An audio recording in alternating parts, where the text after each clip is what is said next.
Alamat ng saging. Noong unang panahon, isang magandang babae ang nakakilala ng isang kakaibang lalaki. Ito ay isang engkanto, masarap mangusap ang lalaki at maraming kwento. Nabihag ang babae sa engkanto. Ipinagtapat naman ng engkanto na buhat siya sa lupain ng mga pangarap, at hindi sila maaaring magkasama. Gayunman, umibig ang babae sa lalaki.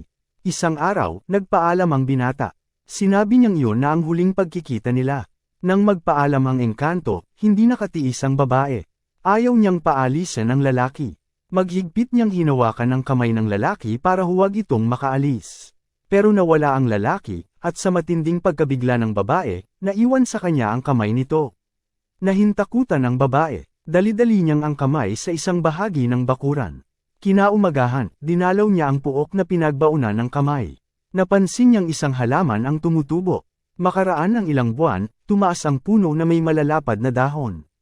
Nagkabunga rin ito na may bulaklak na itsurang daliri ng mga kamay.